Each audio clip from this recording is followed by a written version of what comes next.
അപ്പൊ ഈ ശവവും ശിവവും വെച്ചിട്ട് വരുന്നത് എവിടെയാണെന്നുണ്ടെങ്കിൽ നമ്മൾ പലപ്പോഴും നമ്മുടെ ശരീരത്തിൽ പെട്ട് കിടക്കുക. കൈലാസയാത്ര പ്ലാൻ ചെയ്യുന്ന സമയത്ത് പോലും അതിന് രജിസ്റ്റർ ചെയ്തിട്ട് പോലും നമ്മൾ വ്യാകുലതകൾ മുഴുവൻ നമുക്ക് എൻ്റെ ശരീരം കൊണ്ട് അവിടെ എത്താൻ പറ്റും. ഞാൻ ആദ്യമേ പറയട്ടെ, ഒരാൾക്കും ശരീരം കൊണ്ട് അവിടെ എത്താൻ പറ്റും. നല്ല ശാരീരിക ശേഷിയുള്ള ആൾക്കാർ കയറാൻ ശ്രമിച്ചിട്ട് പരാജയപ്പെട്ടുള്ള പർവ്വതമാണ് കൈലാസം.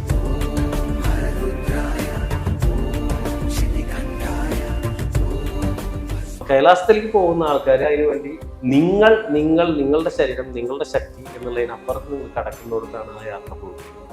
നിങ്ങളുടെ ശരീരത്തിന് ഒരുപാട് പരിമിതികൾ ഉണ്ടായിരിക്കും.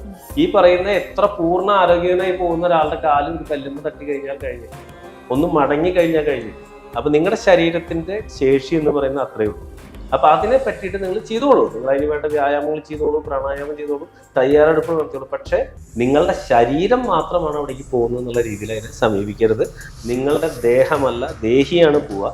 ആ ഒരു ബോധം നമ്മളിലേക്ക് വരുമ്പോൾ പിന്നെ ഈ മലകളും മഞ്ഞും തണുപ്പും ഈ ദുർഘടമായ പാതകളും കയറ്റങ്ങളും ഇറക്കങ്ങളും ഒന്നും നിങ്ങൾക്ക് പ്രശ്നമാവില്ല. നിങ്ങളുടെ ശരീരത്തിന്റെ നിന്നൊരു 10 അടി ഉയരത്തിൽ നിന്നുകൊണ്ട് നിങ്ങൾ ആ യാത്ര പൂർത്തീകരിക്കും. ശരീരത്തിന് ഉണ്ടാകുന്ന വേദനകളെ പറ്റിയൊക്കെ നിങ്ങൾ മറന്നു പോകും. കാരണം അത്രയേറെ അലൗകികമായ ഒരു അനുഭവമായിരിക്കും.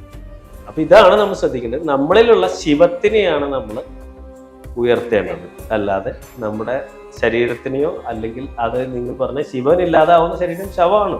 ഈ ശവം പോലെ നമ്മുടെ ശരീരത്തെ കൊണ്ടുനടക്കുന്നത്. നമ്മളിലേക്ക് ഭഗവാന്റെ ചൈതന്യം വരട്ടെ. നമ്മൾ പോകുന്നത് ഭഗവാന്റെ അടുത്തേക്ക് എന്നുള്ള ബോധം വന്നാൽ ബാക്കി എല്ലാ ബുദ്ധിമുട്ടുകളും അവിടെ തന്നെ തരണം ചെയ്യും.